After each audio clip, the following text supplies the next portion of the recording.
हिमाचल में भी lumpy virus लगातार विकराल रूप धारण कर रहा है। इस वायरस से प्रदेश में हजारों पशुओं की मौत हो चुकी है। लंपी वायरस से बचाव के लिए सरकार द्वारा पर्याप्त कदम न उठाने से नाराज पशुपालकों ने शिमला में किसान सभा के बैनर तले पशुपालन विभाग के निदेशालय के बाहर प्रदर्शन किया और निदेशक के माध्यम से मुख्यमंत्री जयराम ठाकुर को ज्ञापन सौंपकर मुआवजे की मांग की। वहीं हिमाचल प्रदेश किसान सभा के अध्यक्ष कुलदीप सिंह तंवर ने बताया कि सरकारी आंकड़ों के अनुसार प्रदेश में वायरस से अभी तक 39,000 से ज्यादा पशु संक्रमित हुए हैं, जबकि 1,313 पशुओं की मौत हुई है। वास्तव में ये आंकड़ा इससे ज्यादा है। ये वायरस 9 जिलों में फैल चुका है, बावजूद इसके सरकार ने इसे महामारी घोषित नहीं किया है। जैसा आपको मालूम है कि आजकल हिमाचल प्रदेश में जो लंपी स्किन डिजीज है, जिसे हम शॉर्ट में LST कहते हैं, वो 22 जून से पिछले 2 महीने से ज़्यादा पूरे हिमाचल प्रदेश के 9 जिलों के अंदर इस समय फैल चुकी है। और जो कल तक रिपोर्ट आई है उसमें 39,005 जो पशु है वो संक्रमित हो चुके हैं और उसमें से 1,313 पशु इस समय मर भी चुके हैं, जो एज पर गवर्नमेंट रिपोर्ट है। किसान सभा का मानना है कि जो संक्रमण है वो इससे कहीं और ज़्यादा है और जो मौतें भी ज़्यादा है, जो अभी at the different level report नहीं हुई है। आज हम ये पशुपालन निदेशालय में इसलिए आए हैं कि इतनी बड़ी समस्या के बावजूद भी 9 जिलों में ये बीमारी फैल चुकी है। भारतवर्ष के 9 राज्यों के अंदर भी इस समय इसका संक्रमण फैला है, मगर हिमाचल प्रदेश सरकार ने इसको अभी तक महामारी घोषित नहीं किया। और अभी हाल ही में विधानसभा के अंदर माननीय मंत्री महोदय ने ये अनाउंसमेंट की थी कि जिनका भी अगर किसी के पशु की मौत होती है तो उसको डिजास्टर मैनेजमेंट के तहत ये 30,000 रुपये का कंपनसेशन दिया जाएगा। पर उसके बारे में जो पिछले कल तक की हमारे पास रिपोर्ट है उसमें कोई भी अभी तक किसी को कोई मुआवजा नहीं मिला। इसकी कोई नोटिफिकेशंस, नॉर्म्स तय नहीं हुए। सबसे पहला मुद्दा ये है। दूसरा मुद्दा ये है कि अभी जो वैक्सीनेशन है वो इसमें विभाग का मानना है कि ये 3 लाख प्लस का इनका जो प्रपोजल है, प्लान है, मगर उसके अंतर्गत अभी वैक्सीनेशन केवल 88,000 के करीब हुआ है और इसमें लोग बड़े भयभीत हैं जो पशुपालन के साथ जुड़े हुए हैं। तीसरा, अभी जो इसमें सिम्प्टोमेटिक जो बीमारियां इसके साथ होती है, क्योंकि एंटीवायरल ड्रग ये कैप्रोपॉक्स वायरस से ये बीमारी पशुओं के अंदर होती है, पर इसके लिए तो कोई वैक्सीन नहीं बनी।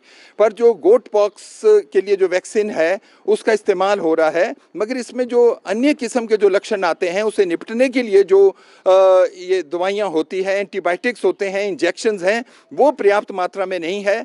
और उसका जो सीधा एक जो प्रभाव है वो उन पीड़ित परिवारों के ऊपर पड़ रहा है जिनके पशु बीमार हैं, पशु मर रहे हैं, जिनका दूध बंद हो चुका है या इस समय मार्केट के अंदर नहीं जा रहा है। इन समस्याओं के साथ साथ अभी तक सरकार ने इसमें पर्याप्त मात्रा में, जो हमने एक डायरेक्टर महोदय को कुछ दिन पहले ये सुझाव दिया था कि इसमें एडिशनल इस समय रिक्रूटमेंट होनी चाहिए वेटरनरी फार्मासिस्ट की, डॉक्टर्स की, और इसमें अतिरिक्त दवाइयों का इंतजाम होना चाहिए, गाड़ियों का होना चाहिए, वो नहीं हुआ।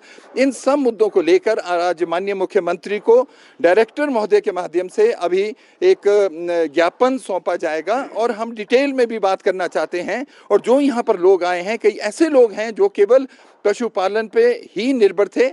अभी जैसे मैं ये न्यू शिमला से एक परिवार आ रहा है, उनके कोई 30-32 किलो दूध था, अब वो 10-12 किलो रह गया है। 10 लोगों का परिवार है, 12 पशु थे, मगर इस समय जो उनके हालात है, मतलब वो इस कगार पर है कि 2 टाइम का उनको जो भोजन पर्याप्त मात्रा में अपने लिए और पशुओं के लिए चारा भी उपलब्ध नहीं हो सकता है।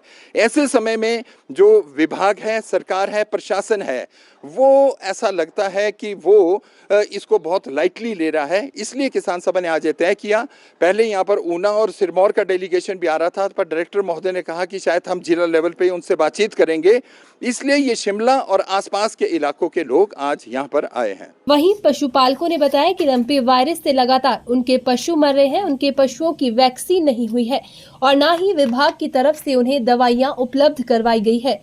उन्हें स्वयं दवाइयां खरीदनी पड़ रही है। वहीं पशुपालकों ने मांग की है कि उन्हें दवाइयां उपलब्ध करवाई जाए और पशु हानि का मुआवजा भी दिया जाए। स्किन की बीमारी है और शुरू में सबसे पहला हमारे गांव में ही आई और ये सबसे पहली गाय जो आई वो पंजाब से आई, जो उससे आते आते पहला एक गाय को हुआ, फिर दूसरी को कोई एक हफ्ते के अंदर अंदर कोई 10-12 को गाय को हो गया, जिसमें से 7-8 तो मर भी गई जी। पर उस डॉक्टरों के पास उस वक्त कोई वैसा नहीं था, इसका कोई समाधान नहीं निकला। कुछ बाद में जैसे वैक्सीनेशन की गई उस द्वारा फिर बाद में कुछ थोड़े ठीक है, पर अब ठीक है। और हम तो यही चाहते हैं कि सरकार जो है कम से कम जिनकी हम लोगों की गाय जो मरी है उनका मुआवजा तो मिलना चाहिए कम से कम। ये किस तरह की बीमारी है तो हमें भी पता नहीं कि किस तरह की बीमारी है, पर ये बहुत ही खतरनाक बीमारी है जो भी कोई बीमारी है। इससे हमारे एक तो बैल मर गया अभी पड़ोस में ही, और एक गाय मर गई है जो दूध देती थी। और बैल जो अभी तैयार हुआ था, बछड़ा ही था बेचारा, अभी 2 साल हुए थे वो जो खेत जोत रहा था। काफ़ी ज़मीन है इनके पास, अब बैल मिल नहीं पा रहा, ज़मीन अभी जोतना है तो किससे जोतना है, ये बड़ी समस्या है। दूसरी मतलब सरकार से क्या मांग करते हैं कि एक तो जो डिस्पेंसरियाँ हैं उसमें जहाँ स्टाफ अच्छा है वहाँ पे कोई भी दवाइयाँ नहीं मिल रही हमें, और सिरिंज वगैरह और जो इंजेक्शन वगैरह कुछ भी नहीं मिल रहा हमें। और जो जिनकी डेथ हुई है उन्हें कोई ना कोई कंपनसेशन मिलना चाहिए, कोई ना कोई मुआवजा मिलना चाहिए उन्हें। जितने महंगे महंगे पशु हैं मरे हैं तो उन्हें कुछ ना कुछ मिलना चाहिए जी।